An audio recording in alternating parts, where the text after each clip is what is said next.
Hi, my name is Camilla Negroni, and I'm going to be talking about Milton Friedman's Free to Choose Volumes 1 and 2. So, in Volume 1, Milton starts out at the campus of the University of Chicago. Milton Friedman, for some background, is an international repute, a Nobel Prize winner, and is known as one of the most controversial and stimulating economists of the time, which the videos were made in 1980. In the first volume, he discusses where the world is now and where it's headed in terms of the economy. He talks about how the Carnacy Indians traded 22 square miles of the Manhattan Island to the Dutch for $24 worth of cloth and trinkets. And as a result of that, the newcomers founded New Amsterdam, which became a magnet for immigrants looking to turn their life around, looking for new opportunities in what we know today as the United States.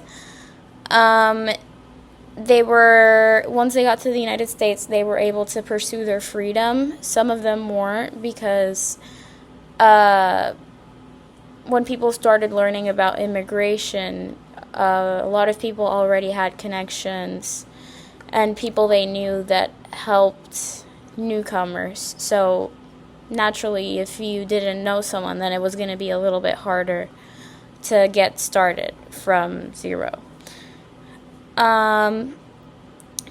They were poor people with great hope and found a hard life in the new country.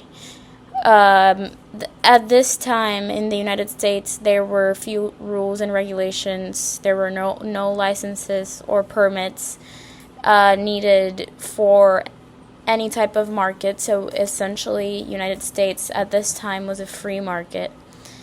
And most people who created their own business would thrive because they were selling a lot, they were producing a lot, people were buying. The market was free and it was moving. Although this was like that, the working conditions broke every single rule and regulation that exists today. And I think in part this is kind of tied to all of the tariffs and all of the controls that the government has on markets today. He uses Frank Viselli, a successful dentist who his dad always encouraged him to be, which is a provider for his family. His dad and his grandpa were immigrants from Italy, and they worked as peasants they were peasants that worked in the fields, but they always had a really strong ideal of working towards building a better family structure and giving their family a better life. Milton Friedman says that we have been squandering the inheritance from our ancestors by allowing the government to control our lives instead of relying on ourselves.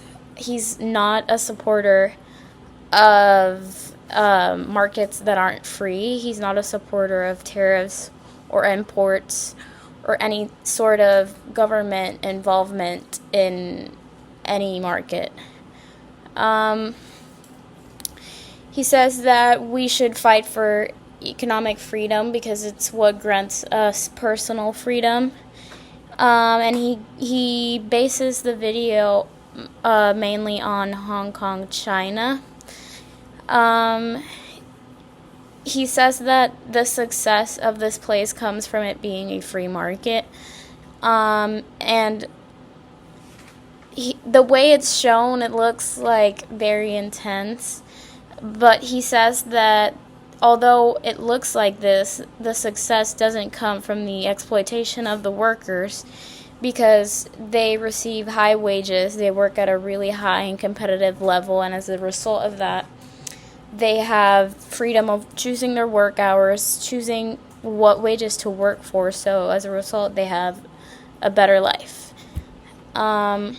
He says, Milton Friedman, that was one of the freest markets he's seen in the entire world. He says that if they fail, they bear the costs of their fails, and if they succeed, they also bear the costs. So that's the reason for Hong Kong, China's port and that area being so successful and super evolved, like continuously evolving. It is a market derived on impersonal forces, which he basically means that it's guided by the invisible hand, which he also talks about in Volume 2.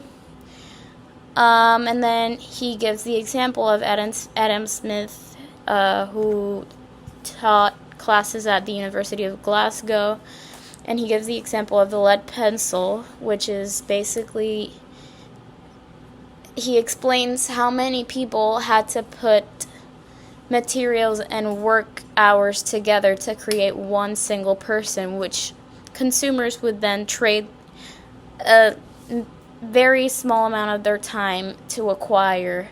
And that's a really great example of the invisible hand.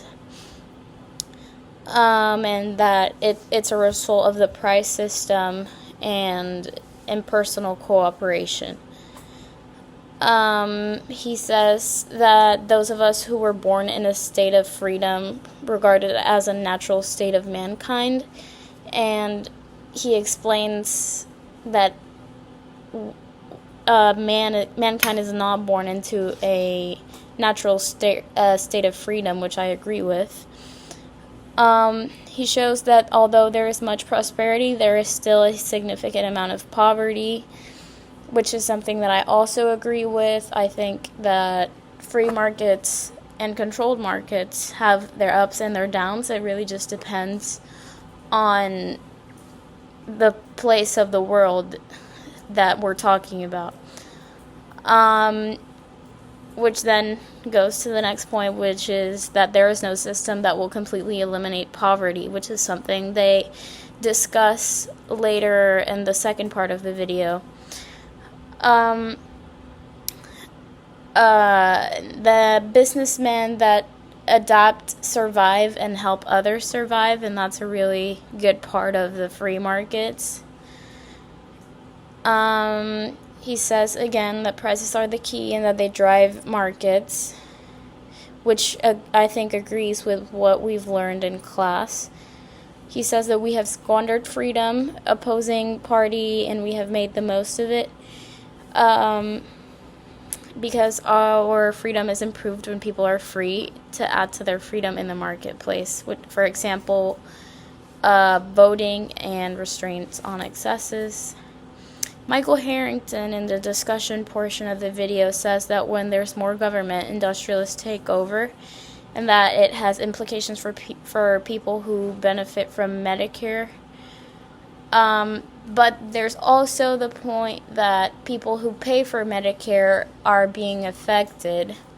So again, it's an example of, I compare it with free market and a government-controlled market. Like, it depends on the place of the world for it to work. Milton Friedman again says that United States should have zero tariffs, complete free trade, no restrictions on exports, just like Hong Kong.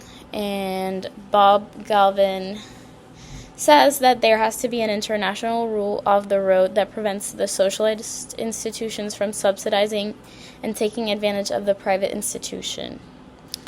It basically ends on Milton Friedman saying that we are hurting ourselves from preventing imports from countries abroad, which can be true because it turns into a very complicated process at the end of the day, and it's way more costly than it should be. And then in the second volume, Milton Friedman talks about India, Japan, and Europe, three countries with different stories. In Japan, the government plans and decides economic activity for the people. In Japan, he highlights the market for rice in Kyoto, where people look to buy cheap and sellers look to sell as high as they can. Adam Smith wanted to see that prices that emerged in the market could coordinate activities of people without anyone telling them what to do. And he created the theory of the invisible hand in his book, The Wealth of Nations.